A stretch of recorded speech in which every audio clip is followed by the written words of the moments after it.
Yo, it's Friday night, 9 p.m. sharp. You know what time it is.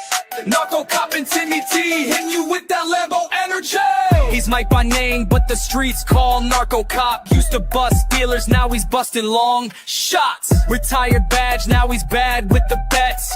Octagon fiend, cashing slips, no regrets. Friday night fight, Seki poured on ice. Lambo Plays Podcast, breaking down the price. Got parlays, KO, subs in round 3. Split decision magic, cashing like a G. Lambo Plays, it's a wild parade. Long shots flying, getting that paid. Tim with impressions, Narco's got the locks. Whisper bet of the week, gonna shock your socks. Lambo Plays, the odds go cray. Spin that wheel, it's a betting ballet. KO's to be round 2 or 3. Hit that split, cashing big LFG. Tim Troiano, lotion in hand. Tennis coach by day, fight fan of the land. Watching WMMA, yeah, you know the drill. Playing with himself, just joking, but still. Impressions fly, Katona in the house. Roses Jr. squeaking, Tim's loud like a mouse. Cornholio vibes, he's stealing the show. Narcos like bruh, but they still go toe to toe. Round 2 chaos, round 3 gold. Split decisions, bets unfold. Side case sipping, parlays lit. Lambo energy, never quit. Lambo Plays, it's a wild parade. Long shots flying, getting that paid. Tim with impressions, Narco's got the locks. Whisper bet of the week, gonna shock your socks. Lambo Plays, the odds go cray. Spin that wheel, it's a betting ballet. KOSOB round 2 or 3. Hit that split, cashing big LFG. Narcocop, Timmy T, Friday nights, a Lambo Plays Podcast. Where long shots live large and splits hit harder. We out. We out. We out.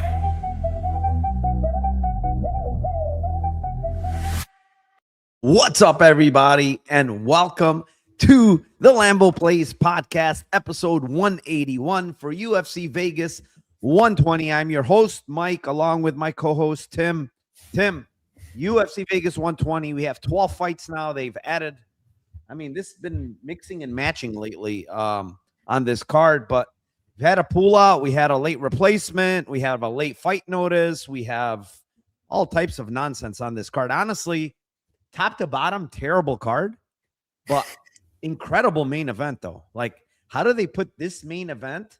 This is, the main event is a pay-per-view worthy fight, right? Like, it could be on a pay-per-view. But the rest of the card is just, man, they are literally scooping the bottom of the barrel here for a lot of these fights. Yeah, I totally agree. I'm not. Yeah, if somehow like some injury or sickness happens with Gamrot or something like that, this card will be officially like the worst card of all time.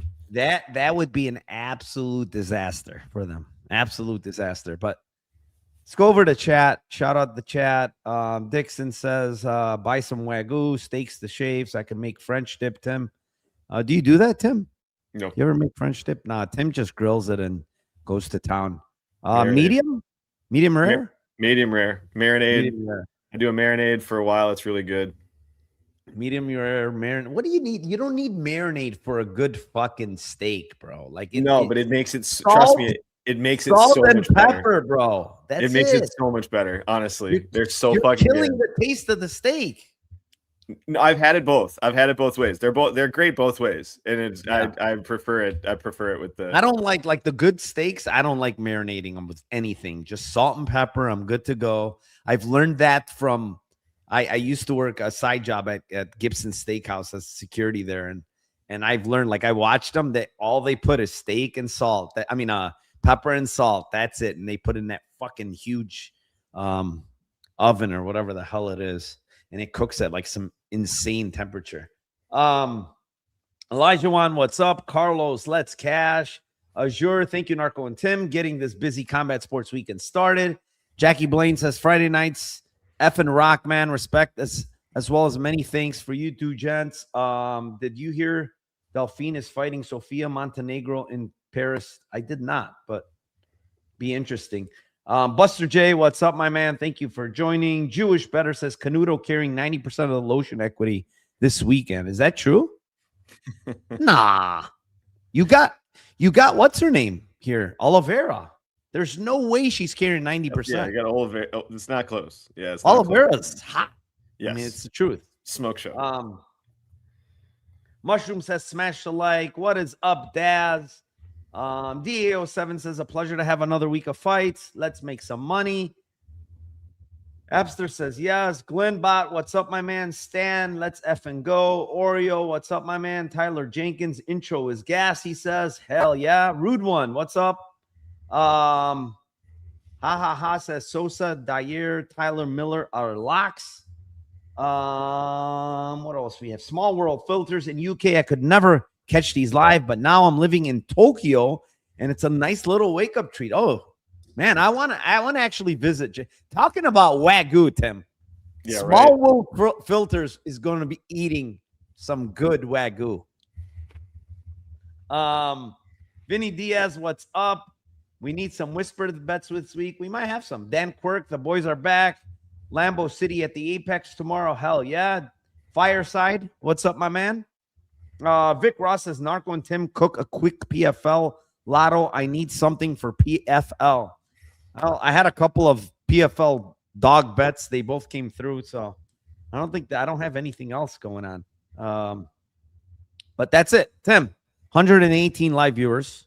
All right, we got 12 fights. We're gonna start out in somehow, some way. It's always a women's fight for Tim. It is in the strawweight division. It is the 7-1 Gigi Canuto versus the 9-1 Carol Foro. Currently Foro minus 250, Canuto plus 207. It's a late notice fight, but I'm pretty sure these girls knew it. And the reason why I say this is they didn't want to ruin the Ultimate Fighter. They didn't want to ruin that Canuto actually lost this past Tuesday. So they didn't announce it until that was aired. But I looked at Instagram, and Carol Foro has been in Vegas since like Sunday or Saturday, right? So she knew about this fight. It didn't happen on Tuesday. So just want people to be clear that this fight, I'm pretty sure these girls knew. I don't know how long they knew. They definitely knew more than 1 week. So, Tim, what do you got for us here? You know, I will offer this if the first fight, 'cause it's usually me on these women's fights first. I'll offer it to you if you want to start off with this one. Well, I mean, there's another one right after this. So, and the other ones, you probably would like it more, honestly. So I'm going to start out here then. All right, dude. You know, Tim, I know he's really thirsty for that Oliveira Miller fight. So I'm going to go here. I'm going to cut him a break here. I think there's a couple of ways you can play this, right? But I'm going to go with the latter play for me. Watching Canuto, like last girl, almost one of the last people on the scale, obviously might have been a hard weight cut. She looked fine. I'm not saying, but you know, she was one of the last people on the scale. She showed like very, very terrible cardio in that last Contender Series fight. I mean, she almost had the armbar a couple of times, obviously very tight, but my God, did she look horrible, dude. Like she looked very bad coming out for round two. Her coaches were trying to like yell at her in the corner, like, wake up, come on. She came out and you can tell like she was done, bro. Like one calf kick dropped her to the ground. She just didn't want any more. And it was just like a couple of follow-ups. She just was done. The crazy part is like you watch her and I believe she's been 5 rounds before. If I'm not mistaken. And was it 5 rounds? Yeah. The Natasha fight. It was 5-round fight. She went 5 rounds in that fight. Yeah, she looked a little bit tired, but I mean, after 1 round, she was tired and quit is insane. And the biggest issue I have here at the end of the day is gonna come from Foro in the sense that if she doesn't get Foro down early or somehow finish her early.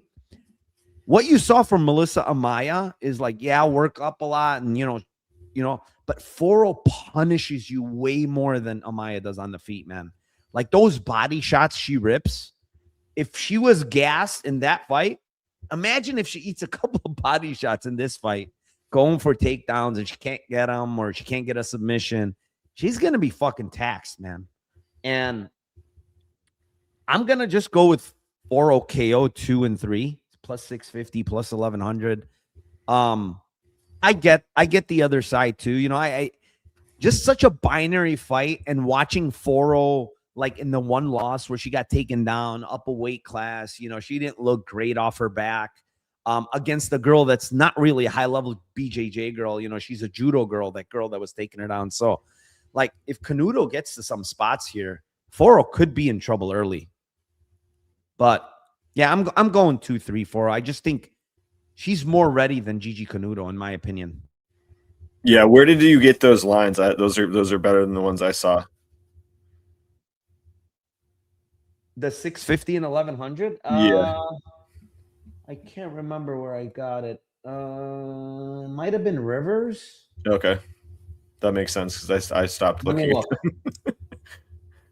look. Yeah, we see this fight the same way. I think you know, if you're on Canuto, I think Rivers. Sorry, yeah, go ahead. I think Rivers. I think if you're on Canuto, I think you have to kind of just go sub or, you know, sub 1. Honestly, those are good lines for her. Getting plus 200 to like plus 450 plus 500 for the sub, and then sub 1 is even higher. I think she has to like get a back take or something like that in this fight. She might be able to do that early. I just think that she's going to eat a lot of damage early in this fight, and she just looks like just a pure jiu-jitsu type practitioner. Like she just looks like she doesn't have like a ton of skills outside of that. And if she doesn't get that going, I think that's why she just quit in her last fight. I do think that there are fighters with Canuto that like in the future that it'll be like, oh, this is a good spot for her. But I don't think that this is a good spot for her. I liked what I saw on the tape with 4 just across the board. I think that she's really, really dangerous at striking at all different levels. If you try to clinch her up, she's fucking dangerous in the clinch too. So I don't think there's going to be much area to be safe unless Canuto's on top. So I went with the same ones. I think a 4 KO 2 KO 3. I'm just hoping that I'm a little worried that like at minute 3, that after she hasn't gotten success on getting the fight to the ground, that it might be over at that point. Like she might kind of quit earlier than she did in the last fight, because I think the damage will be significantly more than she just took. So yeah, I hope it gets there. But yeah, I'll take KO 2-3 with you. Yeah, I mean that's the way this fight, in my opinion. I mean, it could happen in 1. Like, Yeah, am I gonna get shocked that she just nukes her? The way she hits is insane, you know. So it could definitely happen. Uncle Weezy, what's up, my man? Looking forward to this. Apex Cardi says, Labrir says, are you excited about the Steelers this year, Tim? I'm excited about them finally having an offense that actually throws the ball, and I think Roman Wilson is going to have a great year. What are your thoughts, Tim? I think they're going to be better than last year. They have they've got some guys that now they got Jimmy Bernard as well. I don't know if Roman's going to get a lot of time in the field. I think Bernard's going to come out of the slot, and then yeah, they got the wide receiver from the Colts as well. So yeah, I mean that's not a lot of confidence from you, Tim. I don't like hearing that. You know, you didn't have a lot of confidence there, but here's what they're going to do. They're going to win 9 or 10 games. They're going to make the playoffs, and then they're going to lose in the first round. That's what they do. Right. Let's move on. Fight number 2. It is in the women's flyweight division. It is the 7-4-1 Ravina Oliveira versus the 4-4 Juliana Miller. Juliana Miller minus 305. Ravina Oliveira plus 249. Tim, here you go. You wanted this fight. You got this fight. Absolutely. I'm pumping the lotion bottle here. Yeah, this fight for me, I think is a really good spot stylistically for Juliana Miller. Miller is never she's never a minus 300 fighter against literally anybody. So I think that part is a little bit crazy, but I think when you get Glenbot's calling a lot of the he's calling my bets here, dude. You're calling my bets. Yeah, I think Miller ITD instead of sub is the way to go. I would say that first. I think a lot of people are going to lose money betting the sub at 50 cents more, getting greedy at plus 150 on the sub versus plus 100 on ITD. I think that that's a really dumb move, to be honest. I think it's quite square because all you got to do is watch Miller in her fights. Like if she gets dominant position, she isn't even always hunting for subs. Like she's just throwing elbows and throwing shitty ground and pound with fists. And I kind of think that that's going to happen in this fight, to be honest. So I took ITD, but I like the KO at plus 850. I think that's a really good, honestly. I'm going to be betting that. Hopefully, I'm going to bet it now before you guys kill the line because I swear after the show it's going to be like plus 700.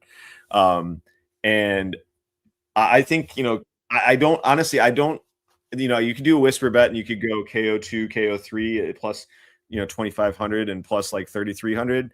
But I honestly think if she gets to mount in the first round, it could be over. Like if she gets her back and flattens her out, it just could be just a mercy stoppage from the ref. And I'm kind of worried about that. That's why I'm going to only play I'll play small on the KO2, KO3, and I'm going to put it in like a parlay, something like that with some of the other KO2 threes that happen in this card. But yeah, I like KO at plus 850. Yeah, I mean, here's the thing. Juliana Miller, she should never be a minus 305 favorite. Honestly, I'm going to say it straight up. Like, I get Ravina Oliveira had some bad looks in the UFC. I do think she's probably in the right weight class at 125. 115 was too much of a weight cut. 135, she's too small. Her takedown defense, in my opinion, is not like terrible. She's shown decent takedown defense. It's when she gets tired. I feel like once she gets tired, she starts making mistakes. She starts getting taken down. We saw it. Luciano fight. Obviously, round 3, she got choked out. Even though her striking is very elementary, I would call it, for Ravina Oliveira, she just literally spams 1-2s, right? And she throws everything into her 1-2s. The problem is you got a fucking punching bag in front of you, and Juliana Miller, who doesn't even know how to defend, doesn't know how to move her head. She's probably going to get clipped with the 1-2, maybe even hurt, because Ravina Oliveira does swing hard. She did, she was doing really well in the striking against Luciano in round 1. I mean, one judge even gave her round 1. She landed some big shots on Luciano in round 1. And, the thing for me is like last fight, Chanel Dyer is completely different. Chanel Dyer is just a way better striker. She's faster, you name it, right? But like Juliana Miller is not the better striker here, for sure. Even though Oliveira is so elementary, she's better than Juliana Miller. Obviously, Juliana Miller has the jiu-jitsu. I kind of dug on Ravina Oliveira's jiu-jitsu. She's been doing jiu-jitsu forever. I don't know why she's, she got submitted so easily last fight. Maybe she was gassed, whatever. But she's been a blue belt. I kind of put in Discord. She's been a blue belt since 2016, dude. And she was competing back then in 2016 as a blue belt. So it's like 10 years since she was a blue belt. I don't know if she's leveled up, whatever. Maybe she hasn't done any jiu-jitsu since. That I don't know. But I kind of feel like Miller loves to throw ground and pound. Even though she goes for subs, she loves the ground and pound. And I don't think she's going to have an easy time getting this fight to the ground early when Ravina Oliveira is fresh. I think it probably happens a little bit later. The one thing I will say is Ravina Oliveira jumping into her 1-2s could potentially get her taken down, like right into a body lock, trip takedown, whatever, right? So that could be a thing. But I'm going to go and give us a whisper bet here, Tim. I'm going to go with Juliana Miller by KO round 2 at plus 2,800. Juliana Miller KO round 3 plus 4,000. Huge numbers. And I could see an exhausted Oliveira, because the one thing Miller has is like she has pretty good cardio. She'll push through. You saw it on Tough, where she absolutely destroyed what's her name on the mat with ground and pound. It could be the same shit here. She could throw a shit ton of ground and pound here and absolutely destroy her. And sorry, it was the finale of the Tough, but it was on an Ultimate fight. It was Brogan Walker. But that the lines are too wide for KO 2-3. Like if she gets the dominant position, she loves throwing ground and pound. Yeah, it's probably sub. Don't get me wrong. What do I think it is? It's sub. Juliana Miller, right? Like that's what I have a feeling it might be. But the numbers for the KO are just, I mean, they're juicy. It's Like, not. It's going to probably be sub, but it's not the percentages that they're giving us. Exactly. And that's, that's what makes it a bet for me. That's what makes it an easy bet for me at these prices. So let's move on. Next fight, it is in the men's featherweight division. And this is a very late replacement. I mean, we're talking 36 hours potentially, right? It's the 14-5-1 Gianni Vasquez versus the 15-5 Miles Johns. Johns minus 165. Vasquez plus 125. Tim, I'll go first here. The problem is I didn't really tape this one. And obviously I taped the John side. I did tape the John side and I saw what I needed to see from him. Now, I do remember Gianni Vasquez from his last fight, or 2 fights ago, against Javid Bashrat, where he came in late replacement. He missed weight. The UFC literally cut him after that, which is hilarious. He came in late replacement, 1 fight, missed weight, lost, and they cut him. He fought tough in that fight from memory. This is from memory. He fought tough. I don't remember exactly whether, you know what? Let me check. Did he actually get takedowns? No, he got taken down 3 times. He did have a reversal with a couple of submission attempts. That is not bad. The thing for me is like Javid Bashrat, even though he's not in the UFC, is a better fighter than Miles Johns. Miles Johns, to me, I feel like he's on his way out, to be honest. He opened his own gym. He's just, getting grappled the way he did. I get Marcos is a good fighter and stuff, but just to get out grappled so easily and subbed like that, it was an embarrassing look, honestly, for Miles Johns. So I don't really know if there's even any, there's actually nothing out on this fight. There's really no props out. What I would say just off the surface is I think this fight goes the distance. I don't think there's going to be a finish. If there's any finish, I think it might be Vasquez later. He pushes a high pace, and I know Miles Johns slows down. Obviously, it's at 45, so no one's really cutting too much. So, yeah, I mean, it's hard to cap this fight. I mean, Gianni Vasquez coming in on a late notice again. I know he has a fight in LFA or whatever a couple of weeks from now, but like, what the fuck? It's a very late replacement. There's no fucking props. I don't know. I would say Miles Johns, or maybe a split decision, Tim. Split decision at plus 500, maybe. What do you? I don't did you think it's tape going to this be. At all? Yeah, I only taped the fight again with Vasquez and Javid because I didn't want to see him against other guys. I just wanted to rewatch it to kind of get an idea. It was exactly kind of the way that I thought. Like I thought that, like you said it about Javid, like he's just a much better fighter, I think, than Johns in every aspect. Better, just better striking, more technical, faster, better cardio. Like, so I don't think it's like really even like stylistically a similar fight. I think Johns is going to be like more, I think he's more defensively like sound striking. The problem with Johns is that he like never separates in rounds. So like, I kind of agree. I had pass written down, but I think it kind of would be a GTD-ish split. And I think Glenbot has like a camera in my house or something, and he's like looking at my picks because he's putting them all down before I say them. So yeah, if I had pass written down because I just didn't have enough tape done, and it's kind of, there's nothing out there line wise, but yeah, I think this fight could be splitish territory depending on what they give us. If it's plus 500, I think that's a good line, honestly, because Miles always fights close, and I think this could be like a 60 strikes to 50 strikes type of fight. Honestly, like if Gianni Vasquez was on a full camp, I would probably play him. I just think he has the style to make Miles Johns very, very tired. He's a scrambly guy. He has jiu-jitsu.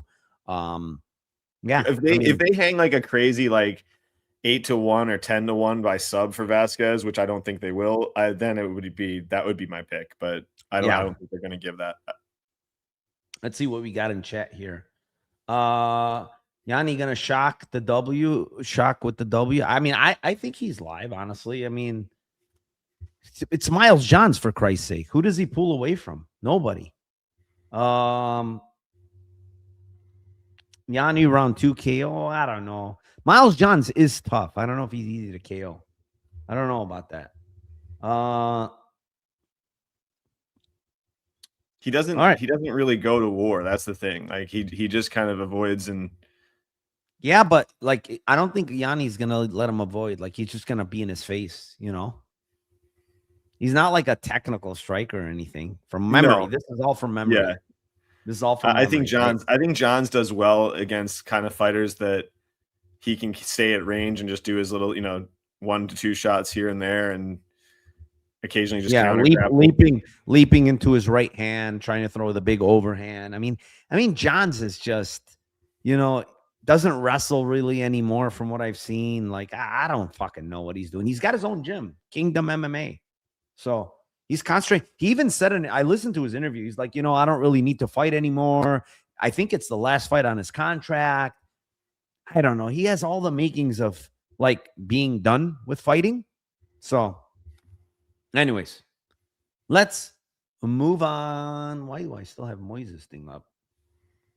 PFL update, anyone? Let's go. Cash it. Cash the big bet. All right, let's move on. Why is this not popping up? All right, next fight. It is in the lightweight division. It is a 13-1 Richie Miranda versus the 14-1 Menel Sosa. Sosa minus 320. Richie Miranda plus 260. This is another fight that came together a little bit late here. I don't know, 10 days, 12 days maybe. Tim, you got your first up here. So this fight's interesting to me because I look at the money line, and don't get me wrong, like I think Sosa's really, really dangerous fighter, and I think he's got nukes in his hands. I like what I saw on tape from Miranda and a couple of different things. I think the line is I think the line's a little bit wide from a money line perspective, because I mean, if you do the tape on Sosa, like there's multiple fights that he just ass pulls out, like he just ass pulls nukes and he's losing, and then he fucking like the Dana White Contender Series, he's losing. He's won all with Oki, and then he turns it on. The Archie Colgan fight was a bad look. He just did nothing. He's not like super high volume. He can be taken down. Like there's a lot of like red flags of like laying minus 300 on this guy in situations where it's just like, I don't think that that's, again, he could come out and nuke this dude. And I think that that's probably what happens eventually. But I think it's like for the type of style that Miranda fights, like he is going to take one to give one. He's going to have high volume. He depends on it. He relies on his chin, which is probably not good here. He goes for a lot of takedowns and he grapples in a lot of fights. He's got good cardio. I think he's a solid fighter. Like I think he could easily have success early in this fight, getting takedowns and do. I forgot what the name of the guy in Dana White Contender Series, but have the exact same game plan that guy had, and just have tremendous success getting on top and dealing with Kimura sweeps and knowing how to defend that, because that's what Sosa's going to do. And I just when this fight is standing though, and Sosa starts to realize that he's losing the fight, and then he starts to push the gas a little bit, that's when I think it's going to start. That's when it's just going to be a question of, can Miranda take the shots? He's been very durable to this point, but I didn't see anybody that hits even remotely close to Sosa in fights that Miranda was having. So I think if you're on Miranda, like I don't hate the sub at plus 1600, honestly. Like I think that there's definitely a possibility that he could get a back take. There are some bad spots in that Dana White Contender Series fight for Sosa. And I think Miranda's better than that guy. So 16-1 on sub for Miranda is not a bad look. But I ended up going on KO 2-3 and KO 2-3 for Souza at plus 650, plus 850. I think it's going to be kind of similar to what he does in most of the fights that I saw. Just an ass pull, like I'm losing this fight, and then now I'm not losing this fight situation. Yeah, I mean, I'm gonna disagree with you here, big time.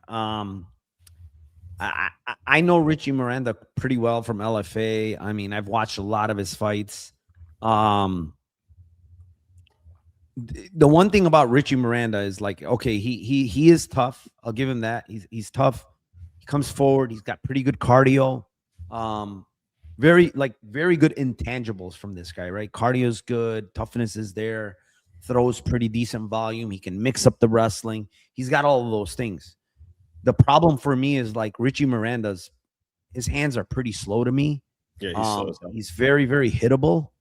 And the biggest issue I have with Richie Miranda more than anything is I've seen him hurt in these fights on the regional scenes, regional scene versus guys that have hit maybe a quarter hard as how much Manuel Sosa hits, right? Like Manuel Sosa, like he hits harder than all those guys probably combined.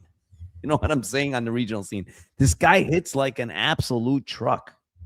And you mentioned something about the Dana White's Contender Series. I agree with you there. Like I hate one habit that Manuel Sosa has, and forget about Dana White's Contender Series. We can go back to PFL. We can go back to multiple fights on the regional. He loves fucking every time he's against the fence, right? He's defending. He defends takedowns well, but he just seems to fucking love grabbing that arm and going for a Kimura. And, you know, if it doesn't happen, right? If he doesn't actually latch on and get it and like crank it where he could get on top and the guy just kind of rolls on his back, he ends up on bottom. And it's like, bro, like, when are you going to let this shit go already? Like, I get it. You've gotten a couple of Kimuras before. I get it. And you've swept people with it. But like, start defending takedowns. You're a tank. You're an absolute tank. Defend takedowns and just let it stay standing. You got very fast hands. You're a good boxer. You have a ton of power. Why do you keep pulling these fucking Kimuras and bullshit? You know? So, this is a guy, some people might know, some people might not know. He's a guy that knocked out Mauricio Rufy in the regionals. Now, that fight was a barn burner because Rufy dropped him in round 1. And then he came back and absolutely iced Rufy in round 2, right? So Manuel Sosa's, the thing with him is like, he's in the UFC and he's new to the UFC, but this guy has been around the block on the regionals. He's fought good guys and has good wins in the regionals. His only losses to Archie Colgan, and it was because of the wrestling, right? Archie Colgan's a very good wrestler. I don't rate Miranda's wrestling, to be honest. That's the problem for me here. It's like you mentioned Christian Perez. I think Christian Perez is a better wrestler and jiu-jitsu guy than Miranda. So, yeah, I mean, for me, I'm going KO here, man. I'm going KO on Manuel Sosa, plus 160. Miranda's too hittable for me. Miranda is defensively void for me, and he's a little bit too slow with his hands. And Manuel Sosa's hands are absolute fucking fire.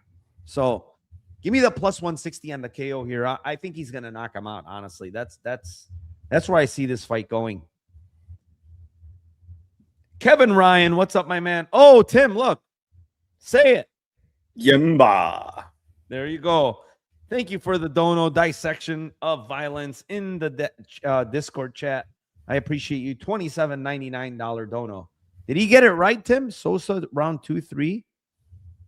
Yeah, KO 2-3 for me. He got it again.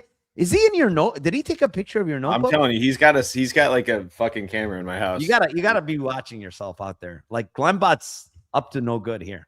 Glembot, can you please stop giving Tim's picks? We know you have them. He's bugged it. He's bugged my place. Hoff says all the red flags on Sosa are real, but Richie Miranda's not the guy. I don't think there's many red flags outside of the pulling of the fucking Kimura. I think this guy is the goods, man. I think he's really good. There's no doubt he's really good, but he's just he's not high volume. He can be taken down. And I mean, here's the thing. I don't think he's not high volume. I agree.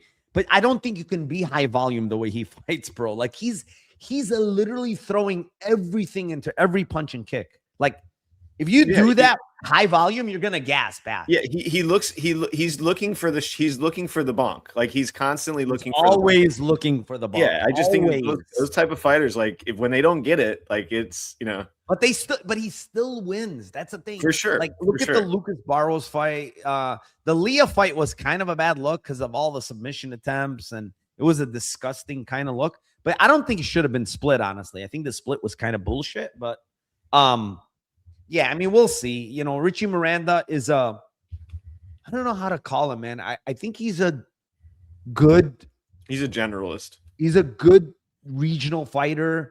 He might get a win or two in the UFC, but I don't think the athleticism is not there. The one punch power is not really there. Like there's nothing really. What sticks out with Richie Miranda outside of like the toughness and cardio? Like nothing really, right? Nothing sticking out for me. He seems to be. Whereas like he is a generalist, but it seems like this is one of those signings where it's like we need somebody to die to Manuel Sosa, and we also this would also be great if we could bring in a champ from another organization that we can get beat a couple times. I will say that gym has been on fire. Cub Swanson's gym has been really good in the UFC and the regional. So you never know, man. You never know. I mean, it's at the end of the day, it's still a fight. Sosa does make questionable decisions, and he might make stupid decisions again, end up on bottom or something. Who knows? I do think that he's the type of guy that will not just sit on bottom, though. Like he's gonna continue to try to work.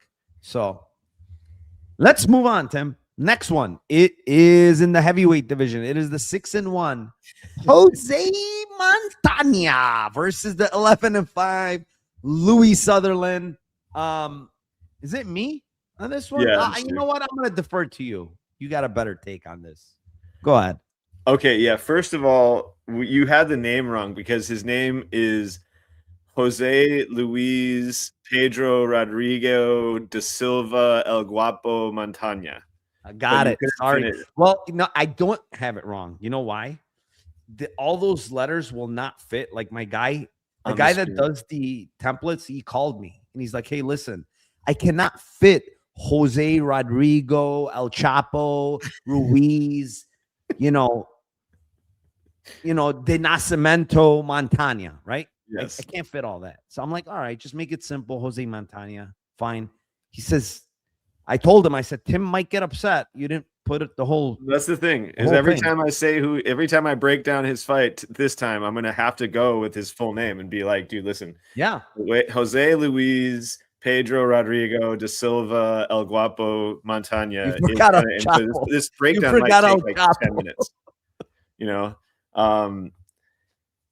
I think that this is like I think you were talking about it in the Discord. Like, I think this guy is just he gives me like Walmart Buchecha vibes. Like he gives me like a guy that does not have cardio, does not have any striking, worst wrestler, worst jiu-jitsu, heavyweight jiu-jitsu dude. Like I just don't think, there's really 9 big names. Like, I kind of agree with Weezy on that one and the Unk. And then it's just, do I want to be putting, laying minus 200 on Louis Sutherland? Like never for me, honestly. But I think he's the better fighter here. I think he's proven that before his last couple fights, I'd kind of like just at this point, you just have to completely throw away getting subbed by Walter Walker in the first round. Like literally this dude is just taking everybody's limbs and it's happening early. So I throw that fight away. It's not a big deal. Brando Pericic knocking you out the way that he did, like whatever, like up until those 2 fights, Louis Sutherland was fighting through a lot of adversity and taking a bunch of damage and continuing guys. And seems to be just like a, pretty well-rounded heavyweight, unathletic white dude. I think he's going to be able to piece up Jose if this fight stays standing. And I think it's going to be a round 3 KO or a decision for Louis. Round 3 KO is plus 1,200. Decision is plus 310. Yeah. I mean, bro, like this guy, I mean, in his loss, right? In his loss, he goes to shoot for a takedown in round one. He pulls guard, right? Then he proceeds to get dropped 3 different times in the next couple of rounds. Fucking horrible look. He looks very, very scared to even engage against Jacoby. The thing in this fight, it's like, I guess he's like a jujitsu guy. He's like high level, like, but we cannot fucking tell based on who he's fighting. Like, he's fighting. I think it's this Johan Ribeiro, the jacked up, like juiced out guy that's probably a bodybuilder and not a fighter. They're fighting in like, I don't know. It's like a fucking basement. It looks like a basement with like short walls in like a boxing ring. I'm not kidding, bro. They're like fighting it. Look, there's no fans, there's nothing, and they're fighting this thing. And he's like struggling and get a takedown. He gets a takedown against this guy. This guy happens to get up. He gets him back down again and eventually finishes this guy. But like these guys he's fighting are like fucking bums, man. Like absolute bums. And it's like, how am I gonna like rate this guy fighting these bums? And the one time he remotely fights a guy with a pulse. And listen, Richard Jacoby is not very good, bro. Like, this is a guy that came into the UFC and got finished bad by Austin Lane in round one in Dana White's Contender Series, right? So I'm not going to sit here and say this guy is some, good guy that he lost to. It's not. And he got dominated. He did not win a second of that fight, right? So it's like, okay, at least Louis Sutherland has faced guys with pulses, has faced guys in the UFC, has beat guys like Tai Tuivasa. You could say he's washed, whatever you want. But Tai Tuivasa put up a fight against Talashin Teixeira a couple of fights ago. You know what I'm saying? Like, he wasn't going easy. And Louis Sutherland kind of made it look easy against them. Is he going to do it via grappling here? Probably not. I don't think he should. This guy honestly looks like he's shit on the feet. This Montana guy. So, the only issue I have in this fight is like, I'm watching Louis Sutherland tape, and he's fought some pretty low-level guys as well. Some of these guys on Levels Fight League fought are not very good. And he's like, dragging it out to decision on these guys. It's like Louis Sutherland seems to lose all his juice after round one, honestly. He just doesn't seem to really have much power. He's cage pushing a lot. So I'm going to go with decision here. I think he wins. I think this guy stinks. This, like Weezy said, I mean, I honestly think this guy's a fraud. And here's my question to everybody. If anybody in chat knows, there's 330 people in here. Can someone tell me what merits this motherfucker to get in the UFC? What did he do? What did he do that this guy got a UFC contract? I still don't understand. He's got nobody. 6 names. Yeah, he's got 9 names, according to Uncle Weezy. He's got 9 names. Maybe it was the El Chapo and El Guapo, both of them. Yeah, it's combined. But maybe he comes in and looks like some prodigy jiu-jitsu guy, right? Like he gets Sutherland down and submits him. I will say, lately, these jiu-jitsu heavyweights that have come into the UFC have absolutely shit the bed. Better jiu-jitsu guys than Montana. Way better. Way better. And have completely shit the bed in the UFC every single time. They've looked horrible.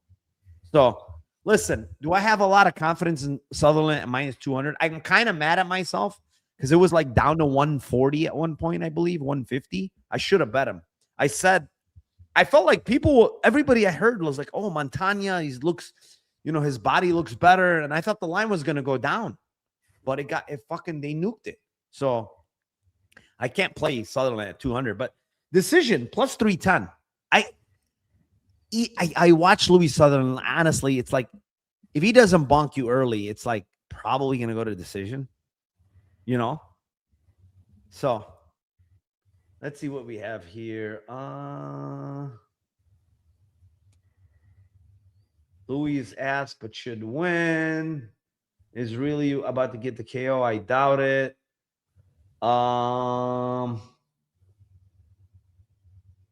If you bet this fight, call 1-800-GAMBLER. Potentially, he got 30-25 by Jacoby.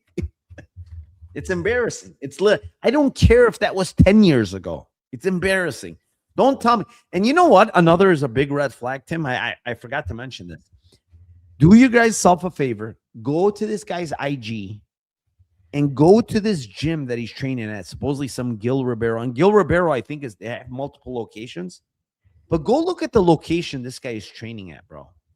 It's not even a fucking real, MMA gym. I don't know what kind of gym that is. It's hilarious. He's facing a guy. He's sparring a guy that looks like he's 17 and 40 pounds less than this dude. You know what I'm saying? I don't know. All the signs point to this guy being a big fraud to me. Very big fraud. So we'll see. I might be wrong. But this is huge fraud vibes for me. Southern will make Eurotrash proud. I think he will, honestly. He's a jiu-jitsu newer who silver sacrifices the altar. Yeah, I don't think he's even that good at jiu-jitsu, potentially. Heavyweight, that's the only answer. I get that. Yeah, that's possible. The best explanation that I've heard for Montana getting signed was Mick and Sean have a running bet for who can make the worst fight ever every year. Montana was signed to fight. Oh, yes, that Merrick Pulcho guy. You're right. He pulled out or something, right? That Polish guy. Oh, my God.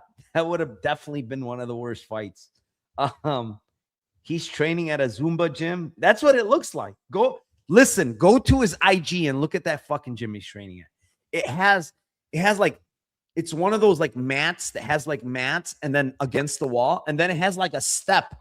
I don't even know what this step is for. You step up on a step. It's hilarious. And from wall to wall, Tim, it's probably 10 feet max. It's like a basement. It's hilarious. Anyways, let's move on. I mean, this fight it's just funny. It's a funny fight in my opinion. Next one, it is in the light heavyweight division. It is the 14-3 Bruno Lopez versus the 11-2 Dair Nurgaze. Nurgaze minus 153, Bruno Lopez plus 133. Tim, this one's for me. So I honestly think Nurgaze is the better fighter here, everywhere. I think he's the better wrestler. I think he's the better striker by a mile. I think he's way faster, better footwork. The problem is everybody knows, and everybody's been saying it, Nurgaze's submission defense is just bad, right? I don't think his takedown defense is that bad. It's his submission game that's very bad. Now, I know he's been training in Colorado for the last fight and this fight, so his cardio is looking better for sure. It's he's training with better guys than he used to. He's coming into shape, by the way. I don't know if you remember that fight where he looked awful on the scales. He came in way heavy, 210 pounds. I forgot which fight it was, but he looked awful and he got finished very easily in that fight. I want to say it was against that Sultabadayev guy. No, actually it was against Ribeiro, the Ribeiro fight where he looked awful. The thing for me is Bruno Lopez is so unathletic. He's so plotty. He's so slow. It's hard for me to envision him getting takedowns easy here. Maybe he wears on Dair and, I watched back the last fight against Tobias, who I don't rate. I don't think that guy is good at all. But I think Tobias, he throws harder than Lopez. And I think his wrestling is better than Lopez. And yes, he got takedowns and he got into a dominant position. End of round 2, I believe, before he got reversed. And then of end of round 3 as well. But I think that guy's more athletic. He's faster than Bruno Lopez. He hits harder than Bruno Lopez. And Bruno Lopez, you could see the fucking takedown coming from this guy from a mile away. He's going to cage push. He's going to try to get the single leg or something. And I don't think those are going to be easy to get against Dair, you know? So the other thing is, like, I do think Lopez, even though he's been knocked out a lot and dropped, I do think he's kind of tough. He's not easy just to, like, kill. Dair does have some power. He hurt the last guy pretty bad. Even with a ground and pound, he actually hurt him. But I don't really think he has, like, killer instinct either, you know? So I'm going to go with a home decision for Dair Nurgaze here again. Yeah. It's plus 500, honestly. Are you not surprised it's that big? Especially after we cashed him last fight, a decision at like 6-7. There's no way Bruno Lopez is like some big minute winner. No fucking chance he's a big minute winner. You know what I'm saying? It's like, why is this guy plus 500 to win a decision against who? And to top it off, he's 3-0 in decisions. I mean, Dair, like, it's not like he's like losing decisions, right? When he gets there, he wins them. So, and I do think he's gone 5 rounds on the regional scene. I'm not sure, but I remember. Let me check just to. Yeah, Konstantin Andriisev or whatever. He went 5 rounds against him. So he's been 5 rounds, you know. I get it. A lot of people are on Lopez. I just don't like what I've seen. I know he's at the Fighting Nerds and he did this camp at the Fighting Nerds, but I don't think that could change his athleticism or how slow he is and how plotty he is. Tim? I mean, yeah, I also think that the difference in like Brenson Ribeiro knocking you out and getting knocked out by what's his face, Navajo Sterling, is like Sterling just fucking bonked Jan in round 1. Like, I think we've got to maybe put a little more respect on the guy's power. He's kind of fought like a little bit safe. Sterling has in some fights, and we probably didn't respect his power enough. And then Dustin Jacoby's knocked some dudes out as well. So I don't think Dair has those guys' power. And I think like outside of a head kick or in round 1, like I think he doesn't. I think he does not carry his power late like he does early in the fight. I also don't think his hands are that strong. I think he's got like a good head kick for this weight class, but I just don't think it's going to be. I don't think he's going to be catching it. And if he does, he does. But yeah, I was trying to get myself to. I was trying to convince myself to get to the Bruno sub play, but I can't get to it for the same reasons that you said. Like it's got to be. I think it's got to be like a clinch trip situation more than a wrestling situation. I think he's got to get him on the cage and, you know, kind of cage push him a little bit. I think also it has to be like 2-3 for Lopez if he's getting a sub or if he's getting him down. If Dair starts to tire a little bit, but I think I think earlier in the fight it's going to be hard to get him down. I went the same way as you in this one. I'm surprised that they didn't overcorrect on the diarrhea by points on this one. He was like plus 600 or plus 700 last fight against Tobias by decision, and I know we cashed on that last time. So yeah, give me the same thing. Going back to the well at 5-1 on diarrhea by points. Yeah, I mean, we're both kind of, I guess, seeing it similar here. You know, like, listen, I get the fact that, you know, if Bruno Lopez gets this guy down, this guy might be in deep trouble. The way he's defending, like he almost got subbed by Tobias. I think he gets arm triangled if he gets him down.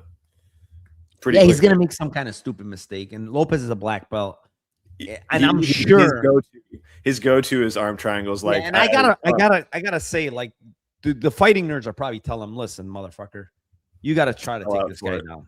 Yeah, you got to go for the sub. It's a big number, honestly. Like, I think the number is way too big for Lopez to buy sub. I think 480. I looked at it. Yeah, I think it's Randall's got 480. There's a lot of value in that as well, as well as the decision. I didn't say it because I don't want to give 2 plays, but I do think there's value in the sub for Lopez at plus 480. It's just not the right price, in my opinion. Like, if he wins this fight, right, it's via grappling, and he gets this guy down. And there's big potential he subs him if he gets him down, right? And the fight is, you know, the fight's fairly line close, which means potentially he could get him down. And, you know, it could be a wrap then. So let's see what we have here. Lopez by Mother's Milk sub. Tim, can you get that on MGM? I no longer have MGM, but I believe it's probably 200 to 1, right? 200 to 1. Azure can submit. Hey, don't shit on Azure's BJJ. Azure has good BJJ. Don't mess around, DA. She has good BJJ. Filthy Parlay says Bruno Lopez has to win a fight in the UFC for me to bet him. That is absolutely correct. I agree with you. His chin is dust. Yeah, his chin. He gets dropped and stuff. It's kind of, he shows weird optics sometimes. Shamula says we are putting so much stock into such a shit fight. Don't be surprised when both these Arabs stink the joint up and fuck everybody's parlays. I mean, what's with this talk, my friend? All right, we got no one else. I don't even know why I brought that comment up. It's pretty stupid. Let's move on. Next fight. It is in the heavyweight division. It is the 6-1 Guillermo Pat versus the 7-2 Steven Asplin. Asplin minus 310. Pat plus 252. Tim, talk to me. I got a shout out to Uncle Wheezy. He said something that made me laugh so hard this week. He said, Guillermo Pat is like a hot girlfriend that doesn't put out. And it was the most accurate statement I've ever heard about a fighter. This dude is like, he's got some really good skills, but just when you start to look at the intangibles in this fight, it's really tough not to get, not to understand why, Asplund is a favorite. I think the line is wide for skill sets and size and, reach advantage, things like that. But should be a massive, speed advantage for Pat until he tires out. If there's a female judge, they'll probably give Pat a round just because of his looks. But yeah, I mean, I don't know. For me, it's like Pat by KO in round 1 is 14 to 1.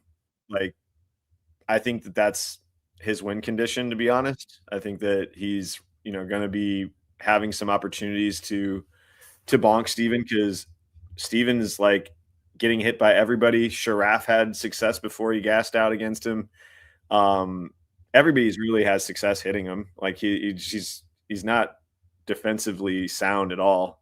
But Asplin's just going to keep coming at you, and he's going to keep making you work, and he's going to keep throwing volume at you. And, eventually he's going to get you out of there most of the time. And I don't think Pat likes, I just think there's just situations with Pat where he does a few things I don't like. When he hurts guys, he gives them time to get, their shit back together, and he doesn't go for the kill. So even if he hurts Asplund early, I'm not convinced that he's going to go after him. That's why I bet Pat by decision versus Fry, because I was just like, this guy lets guys off the hook. He had Fry hurt a bunch and didn't go after him. And then getting dropped by Steven Peterson is just like fucking just awful, like just a bad look. And he should have been finished in that fight. That fight should have been stopped on some of the ground and pound scenarios, but RIP my round 3 tickets. Hopefully not RIP my round 3 tickets this time. Round 2, round 3 for Asplund. I think he's gonna get the pressure cooker out. But as I said, I don't think that plus 1400 is bad on KO1 for Pat. I think that that's not a bad look either, because I think like Asplund is not a guy that, like, I have it in my notes. Like I am going to fade Asplund in the next like 3 fights and by KO. Like I don't think that it's going to be a thing that he can just rely on his chin over and over and over at heavyweight and just keep taking the damage that he is. Eventually it's going to break. So I don't know when, but I think it's probably going to be in the next 3 fights that we're going to start to get a really good line on a KO versus him. Yeah, I mean, listen, Asplin is not a minus 300 fighter. I'm sorry. Like, you could love the guy, you could love his story, you could love everything. I've been watching this guy forever. And if you go back and watch his regional fights against low-level fighters for the most part, right? He's getting hurt in a lot of fights, man. Like, he's getting his shit kicked in a lot of fights. It's just terrible. Some terrible looks, Larry Gonzalez rocked him in that fight. Um, I don't remember the Hammer Morton one. I think Hammer Morton might have hurt him as well. The Raiden Kovacs fight, I think Raiden Kovacs got on top of him it was a very, very bad look while he was on top. The thing for me, it's like Asplin has good attributes in the sense that, he's a little athletic. He moves pretty well. He throws very good volume. He's very durable, right? That's good attributes for heavyweight, especially the fact that he throws a lot of volume and has good cardio, right? Like those are good attributes because most heavyweights do not throw good volume. And if you do throw good volume, they slow down. They break to pressure, and Asplin can do that to you. We watched him against Petrino. He actually hurt Petrino very bad in round 1, almost finished him. But then he got hurt. He got busted open, like the thing is you could be very tough in the regionals against Hammer Morton and, Larry Gonzalez, and you can't be taking flush shots in the UFC, man. Guys are you're a heavyweight. They hit hard. They're big heavyweights. They're going to put you out eventually, right? And honestly, Guillermo Pat has a chance to put him out. Like, I think he hits hard. I think he hits very clean. I think he's a very good striker. He's got very good leg kicks. I think leg kicks in this fight, if Guillermo Pat is smart, he's going to destroy the lead leg of Steven Asplin. Asplin does absolutely nothing to check leg kicks. And I do think he can land a lot of leg kicks. The problem for Pat is going to be the forward pressure from Asplin. He's not going to give him room. Not going to let him breathe, right? And it's going to be on Pat to kind of land a jab, maybe stop Steven in his tracks, stuff like that. Maybe the 1-2. But I've seen a lot of red flags, honestly, from Pat. I wanted to play him here, actually, on the money line pre. There's too many red flags for me, man. Round 2 against Alan Fry. He's beating the shit out of Alan Fry, right? He starts looking like he's going to gas. He starts looking like he's falling apart in that fight. Like a bad look. Round 3 against Thomas Peterson, who's not known for his cardio. He got dropped really, really bad, man. And he was tired and he was on bottom and he just literally survived. That's all he did while Thomas Peterson was, throwing ground and pound. And Thomas Peterson's ground and pound in that fight in round 3, it was nothing. He had nothing. He was so tired. He couldn't throw anything on him. No mustard on the shots. And then you go back and I can't remember if it was the Quiroz fight, who's a 4-5 fighter who has fought at 205 before. He's not at really heavyweight. He dropped Guillermo Pat on his ass, and then the other fight that he went to decision where it looked a little sketchy in that fight, he fought a guy that, 2-3 months after that fought at 185 and he went to decision against that guy. So there's a lot of red flags, honestly, with Guillermo Pat. He's beaten nobody. He's beaten absolute bums, The one fight he gets into the 2 fights in the UFC, Alan Fry, I don't think is nowhere near UFC level, by the way. Guy shouldn't be in the UFC. And listen, from a technical standpoint, Guillermo Pat is a million times better than Steven Asplin. There's no doubt. He's the better technical striker. But from an aspect of cardio and heart and volume, it's not even close either. It's all Asplin here. So give me Steven Asplin round 2 plus 650. Steven Asplin round 3 plus 900. If Peterson was able to do what he did to Pat without landing, I don't think he landed a single takedown in that fight, by the way. Peterson, right? So we can't say that he gassed Pat out with takedowns because he didn't get any takedowns. If he did that to Pat in round 3, imagine what Asplin's going to do to him in round 3.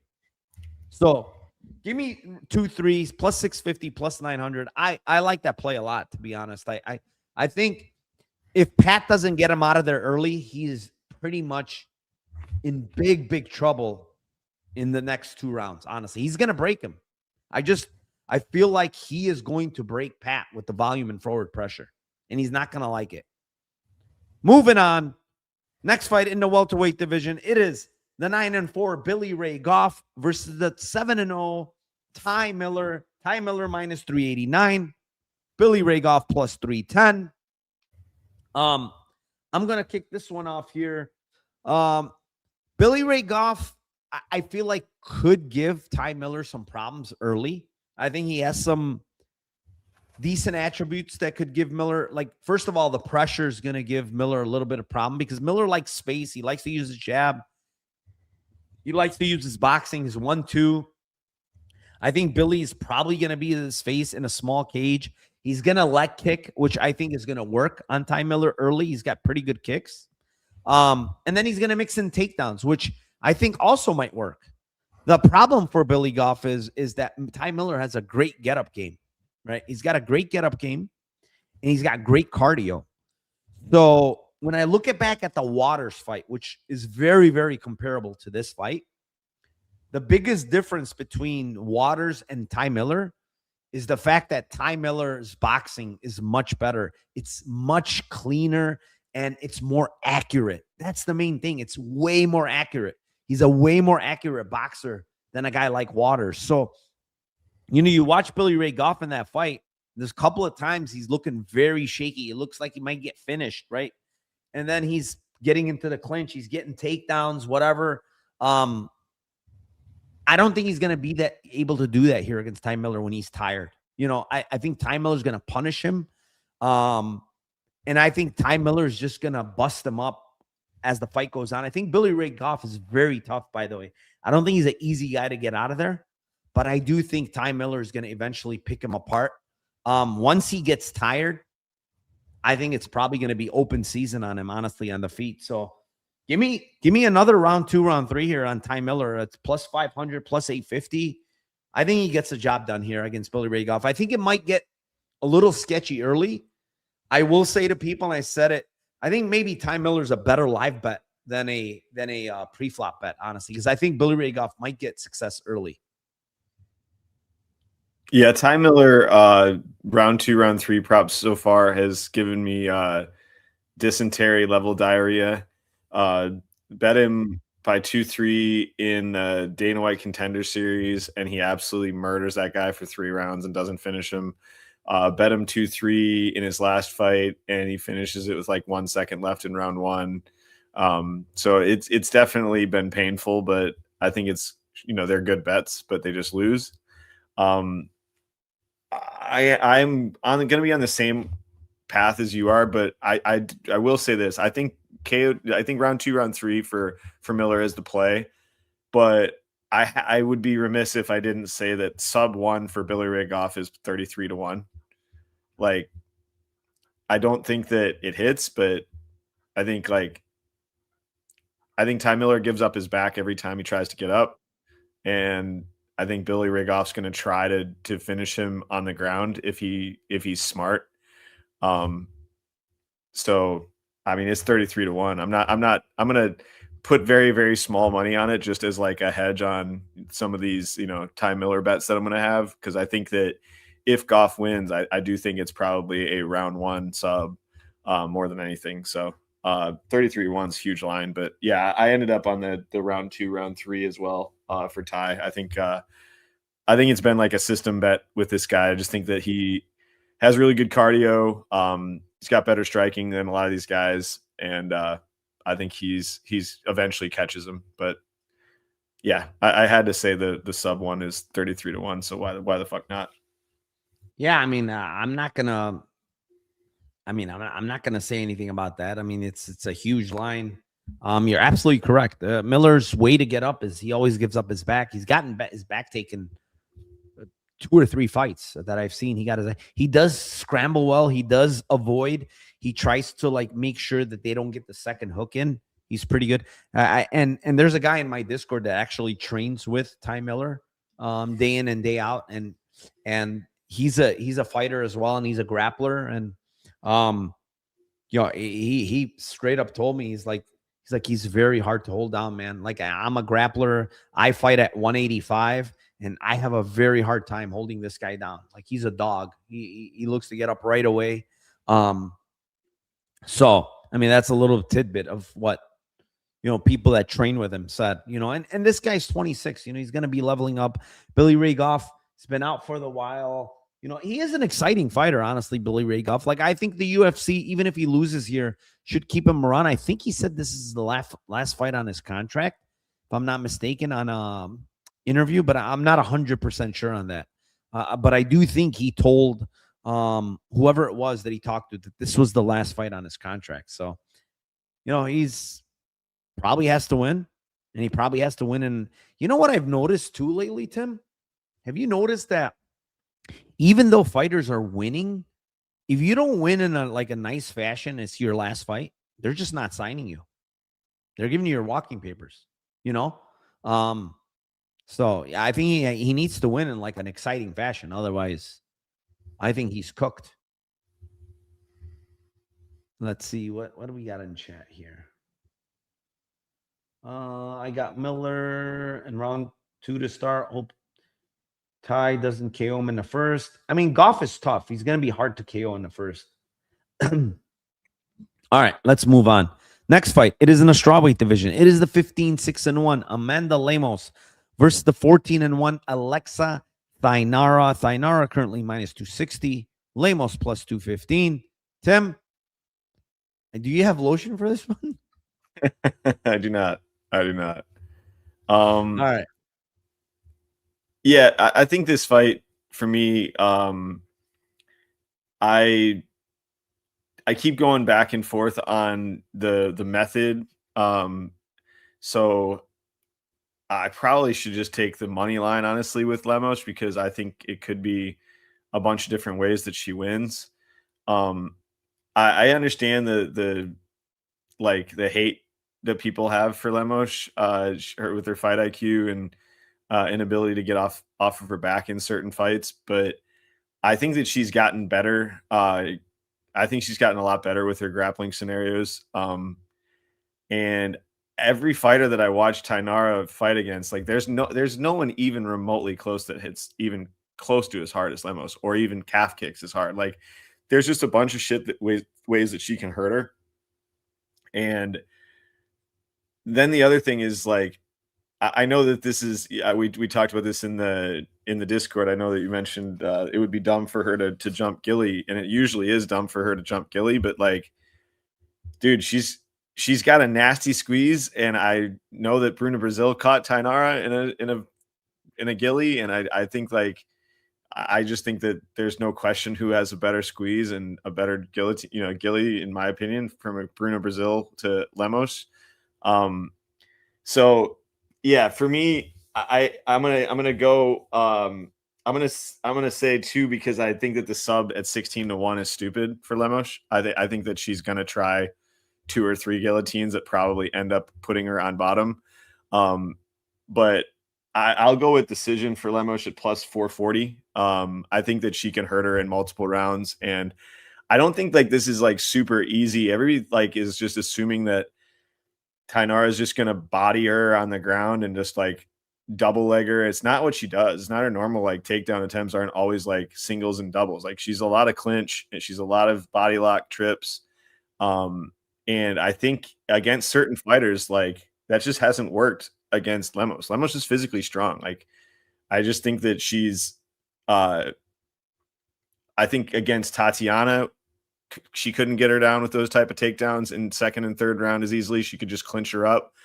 I think Lucindo couldn't do it at all, and she was better and more physical than Lucindo was.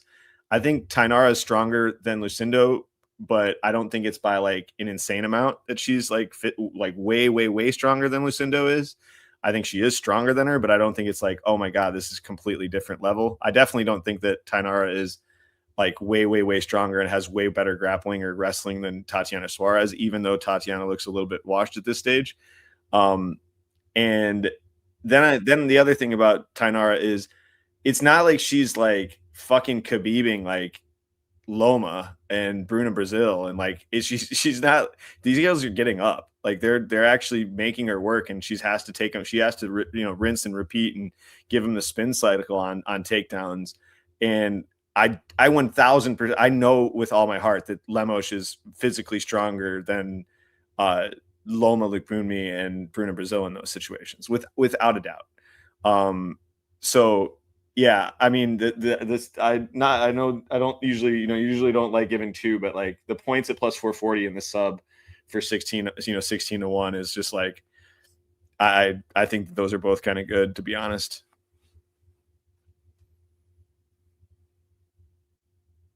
Yeah, I mean,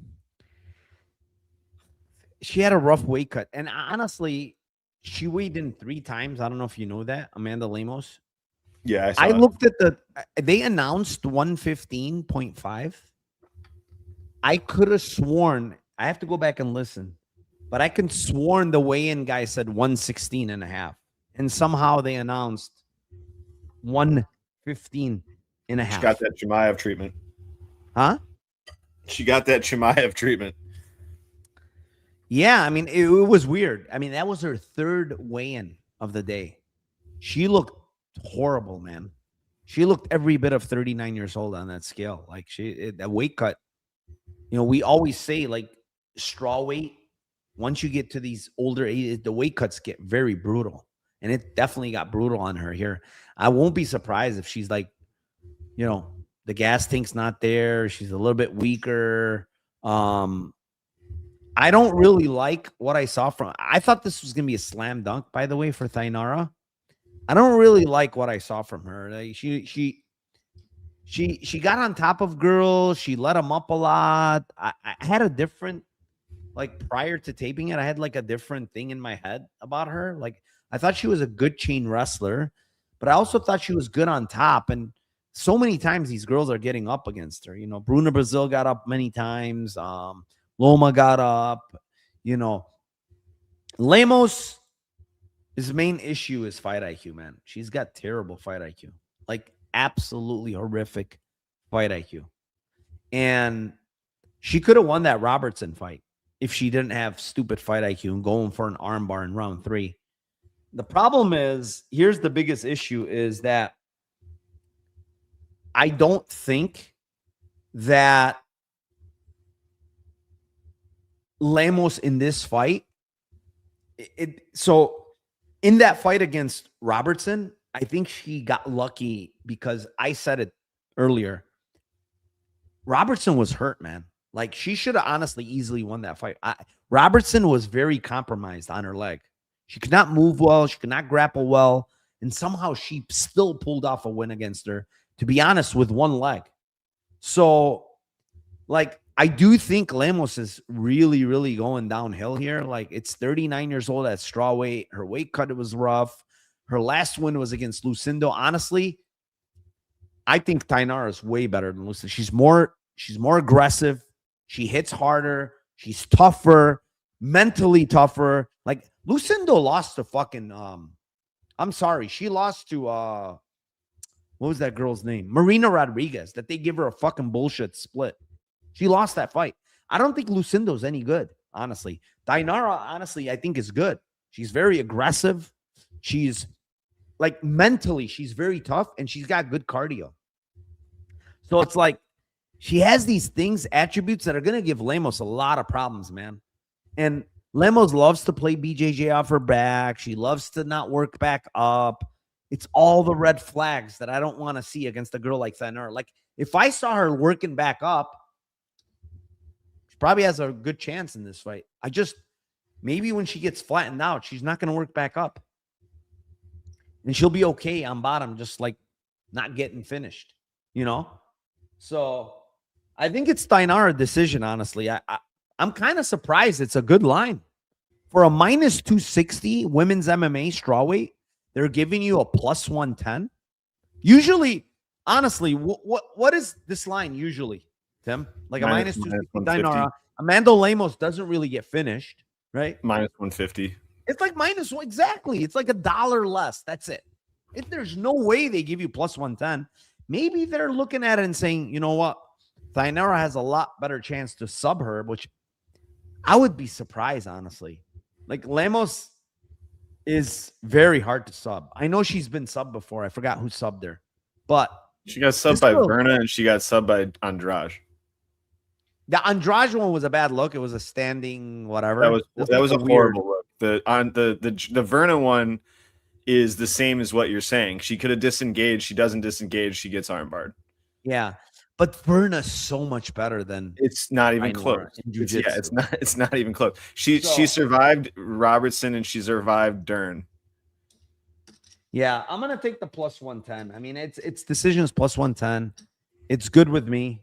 I mean, I don't know. Like, it's a weird fight that Lemos. It just seems like all the time, Lemos, every time there's a prospect, right? Who do they give? Lemos. It's like all the time. Sometimes it fails. Lucindo, it failed. I'm pretty sure they were trying to get Lucindo win. It failed. It failed bad. So it doesn't always work. But let's move on here. Next fight. It is in the featherweight division. It is the 29-12 Darren Elkins versus the 10-1 Yadier Del Valle. Del Valle minus 820. Elkins plus 571. Disgusting line. Is it you or me? This is you. I mean, dude, Darren Elkins washed, man. I know people are trying to make a case for, Del Valle being an idiot and pulling guillotine, and he did it in a lot of fights. But listen, at this point in their career, Jordan Levitt would destroy Darren Elkins. Let's be honest. Like, it is what it is. Elkins is washed as they come, man. Like, it's his retirement fight. He's even saying in his interviews that, like, he doesn't even spar like that anymore because he's been hit so much. Like, dude, he's damaged bad. He's got CTE, honest to God.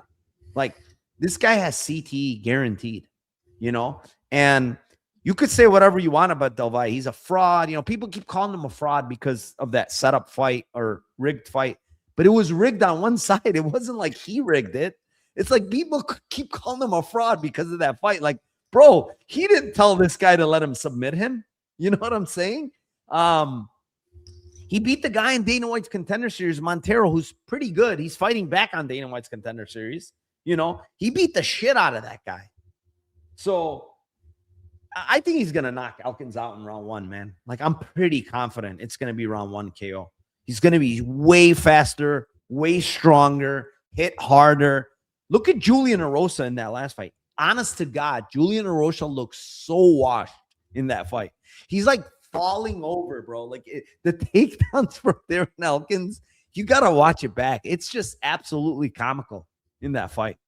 He got dropped with a jab in that fight 8 seconds into the fight against Erosa. He's going to get knocked out, in my opinion. Maybe he gets subbed. Maybe he gets guillotined. It's very hard. At this age, maybe just like, fuck it. I'm not even going to fight out of the guillotine. Let me just get tapped. It's possible. But KO 1 is plus 235. I'm fine with it. I'm honestly fine with it. I think he's going to knock him out in 1.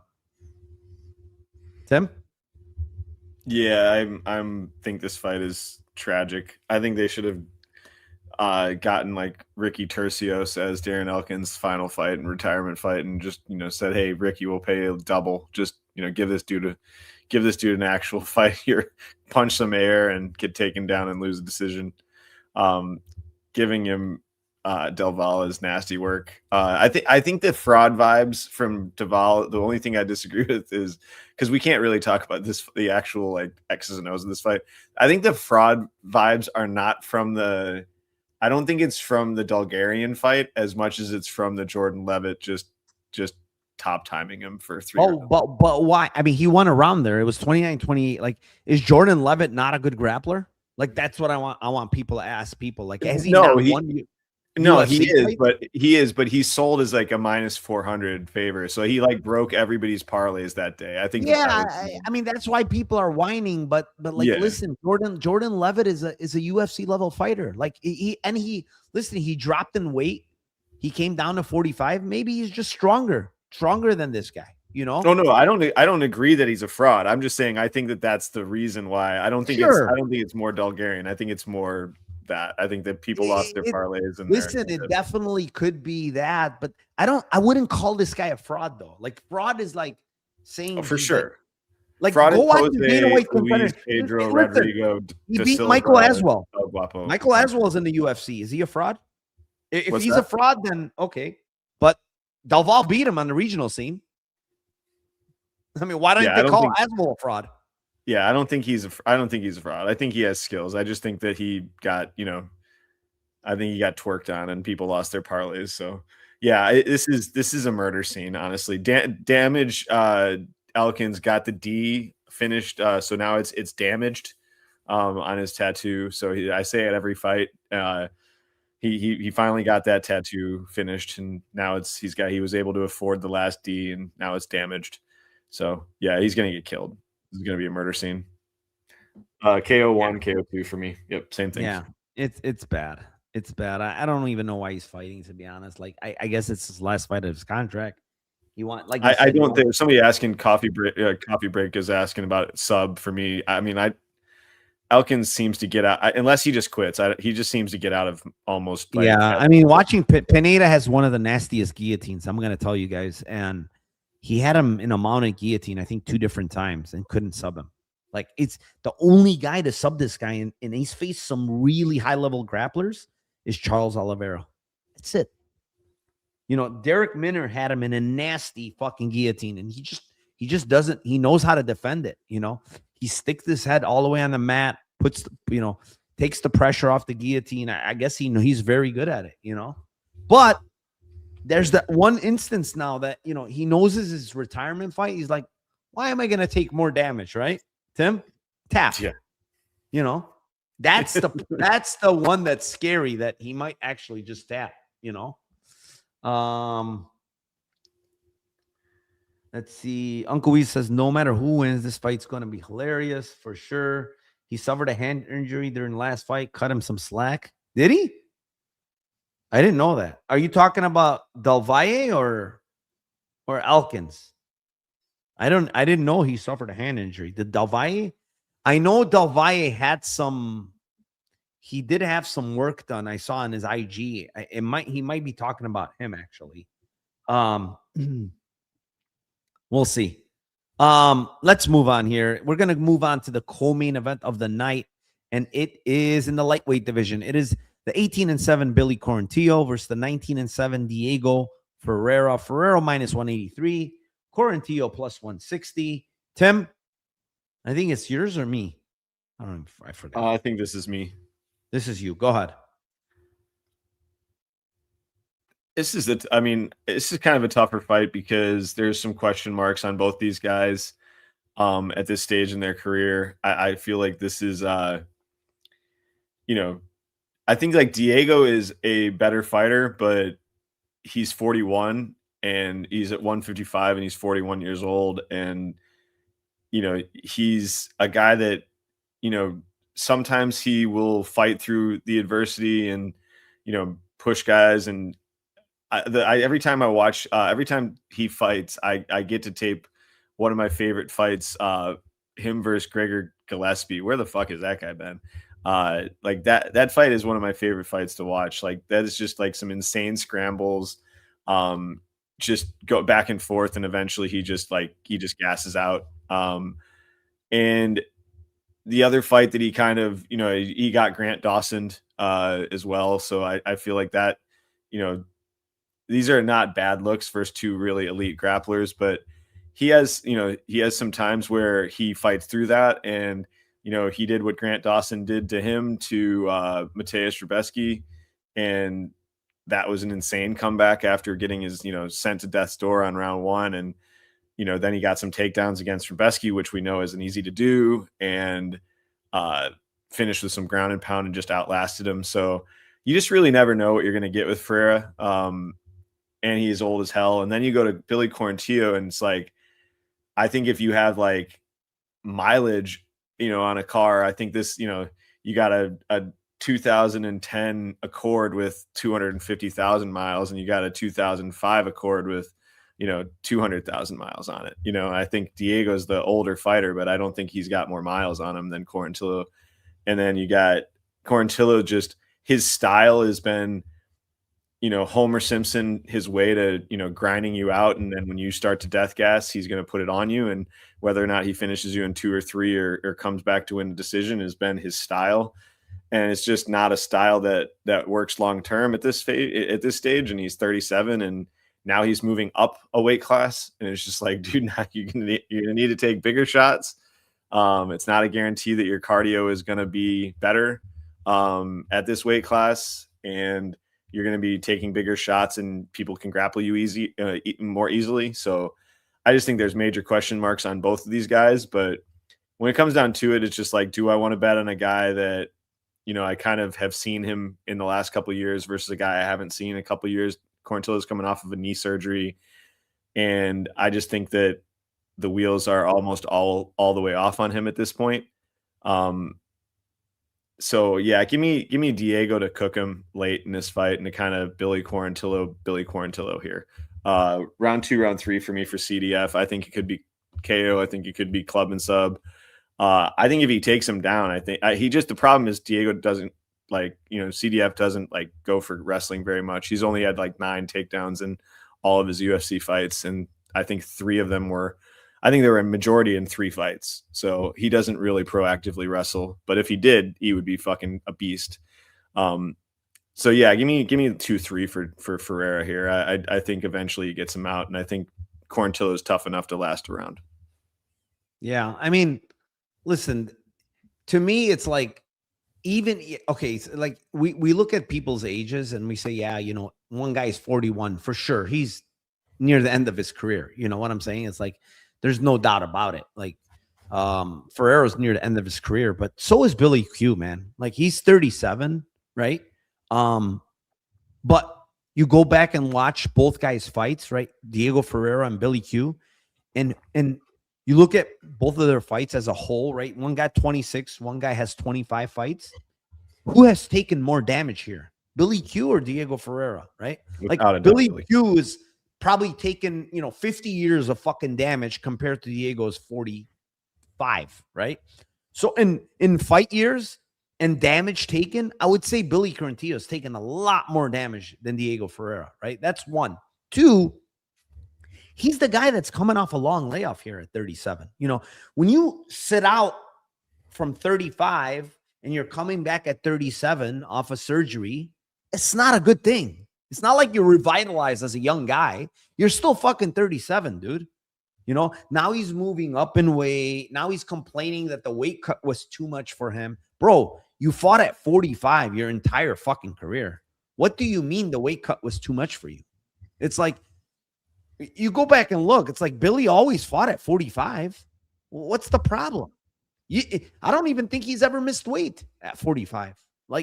It's not like he's a big 45er. Yes, he's 5'10". That's a good size, but he's not like he's thick, muscular. No, he's not.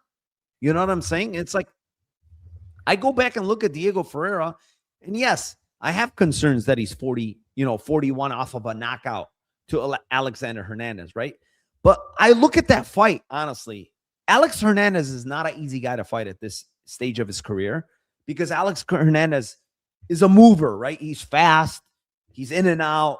He's hard to track down in a big cage, which is what they fought in.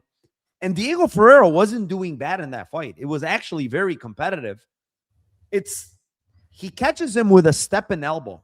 It's literally a step and elbow right to the dome. And he drops him, and finishes him thereafter. But you go back and look, and it's he's scrambling like fucking hell against Grant Dawson a year ago. A little over a year and a half ago, right? Balls to the wall with Grant Dawson, reversing and shit like that. Beating Rebecca, a couple of years ago. Beating Rebecca at 39 years old, right? And then we're going to talk about Billy Quarantillo, right? And yes, he's 37. I get it. But in his last fight, which was 2 years ago, he lost to a 40-year-old Cub Swanson. And not only did he lose, he got fucking knocked out in round 3. Bad, right? And what historically is Billy known for? He's known for as the guy that comes on in round 3. He's known for as the guy that pushes the pace in round 3 and finishes guys. Well, he got finished in round 3. And you look back at his last 2 fights, honestly, this is the main thing for me. It's even against Yusuf Zalal, he did not win a second of that fight, bro. He wasn't even competitive. That fight should have been minus 10,000, Yusuf Zalal. He fucking hurt him on the feet, took him down, and submitted him. It was like a joke. Even his win before that, he looked awful against Damon Jackson, dude. it was a bad look. And it's like Diego Ferreira's looking good against these fighters, competing with good fighters, man.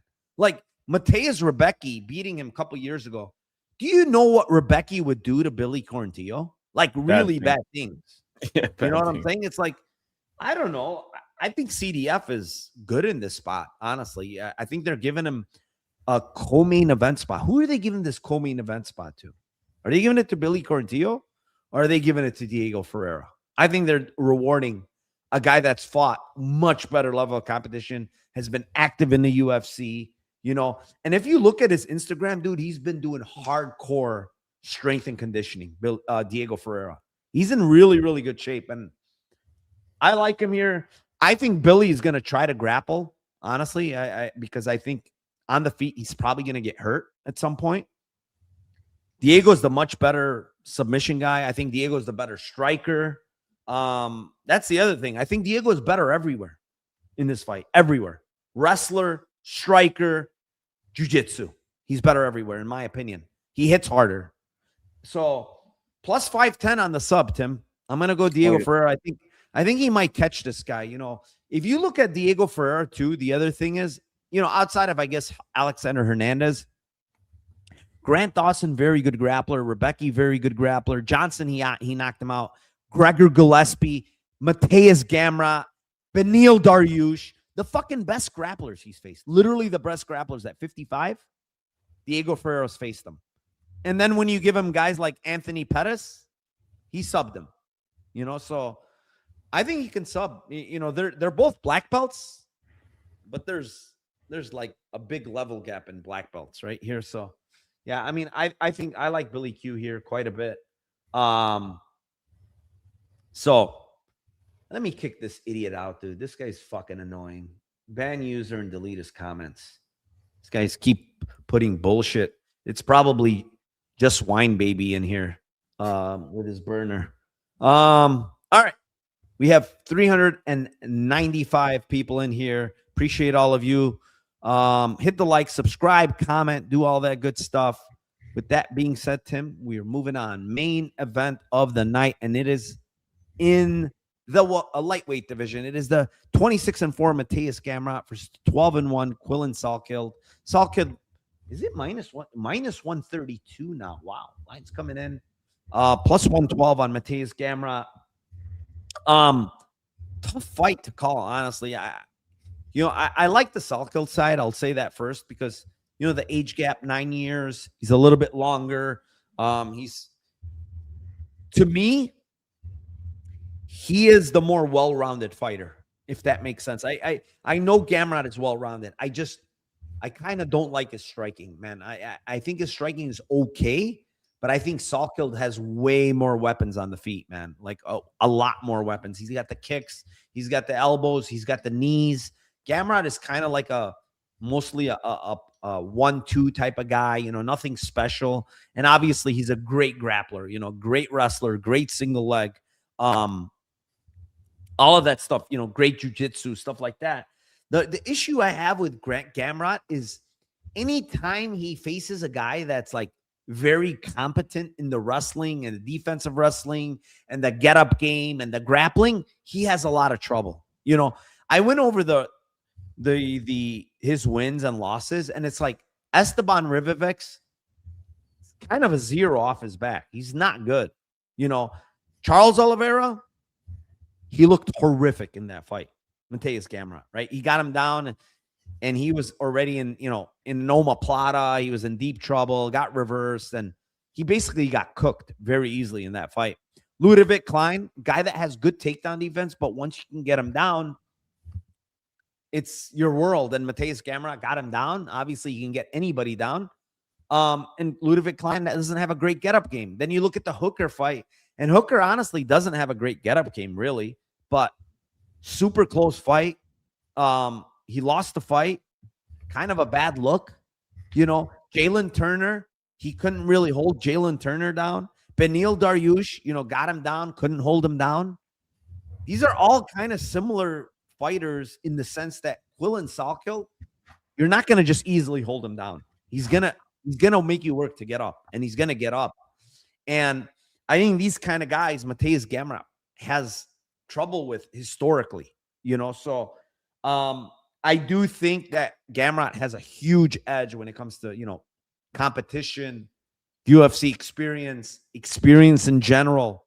All of those things matter, but we could say that about a lot of like newcomers, a lot of like prospects that face veterans. We say that all the time, right?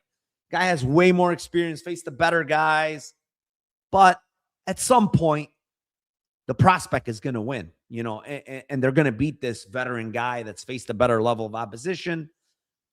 And I think this is a case here. I honestly think Salkilld eventually wins this fight. I think it might get, tough for him early, but I think he's going to make Mateusz work.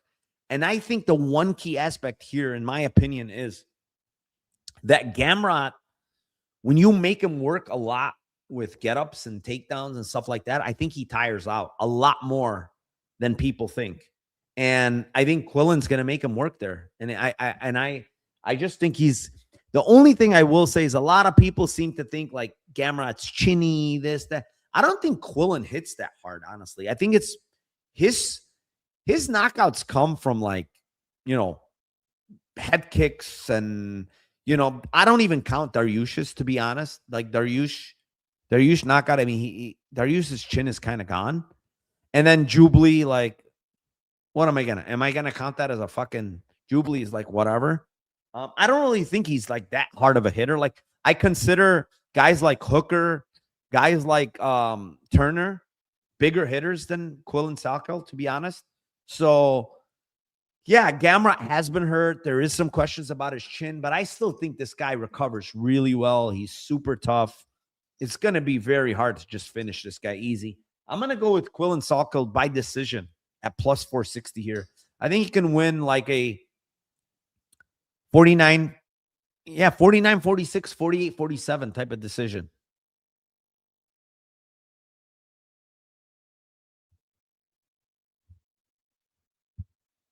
Tim? Can you hear me? Yeah, now I can. Sorry, I had to check the stuff out here.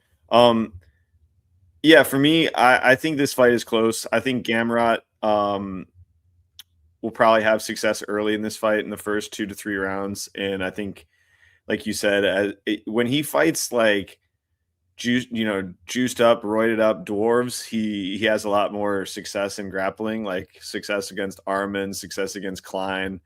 When he's fighting these like taller, rangier grapplers, like or just strikers, like Hooker and Turner. I thought he lost the Turner fight in rewatch. I also went biased because I had 7-1 on Turner points and 17-1 by split. I thought the Arman fight was really close as well, but I thought that was probably his best look striking wise. Yeah, I've done well betting on Gamrot fights just in general. I had him by sub last fight. I had, Dubronx by sub against him. I think Salkilld is, going to make him work on these takedowns and not just lay on his back. And I don't think it's going to be easy. And I think, he might have success early. And I think those first 2 rounds could be very, very close and very back and forth. I think round 3 might even be close and back and forth. But as the fight goes, I think the longer it's on the feet, I think Quillen's going to have more volume and be able to, kind of just get his game going as the fight goes. I like Quillen decision as well, but I think end split. I was surprised at the end split line being 6-1 in this fight. Like, it's pretty big. Like, I think both these guys could have success. I don't think Mateusz is like a shit striker. I just think that he's known for his single leg. He's known for his grappling, but like, I think a lot of guys worry about his grappling so much that he can get off some kicks and he can get off some jabs as well. And he has some striking success because of that. So yeah, for me, I like the trifecta bet on this one. I think the Salkilld points 460, Salkilld by split 14-1, and end split at 6-1 are good looks. Yeah, end split is actually not bad. Honestly, it's not bad. All right. We went through all 12 fights. It's Lambo parlay time. I feel good about my Lambo parlays, Tim. I think I'm going to hit 2 this week. Not Nice. 1, but 2. You ready for it? Yes. It is Asplund and Miller, 2-3. Round robin those. Asplund and, wait, I have to say it, Ty Miller. Asplund and Ty Miller, guys. Not Juliana Miller. Ty Miller. 2-3, right? The next one is, it's Miller KO, Sosa KO, Juliana Miller by sub, 13-1. Add Tainara decision, 30-1.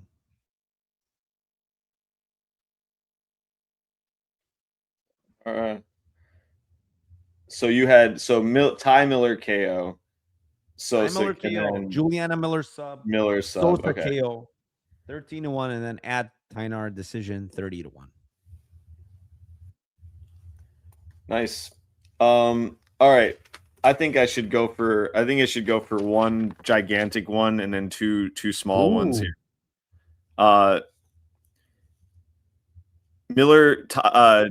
Juliana Miller KO, Sosa KO, 24-1.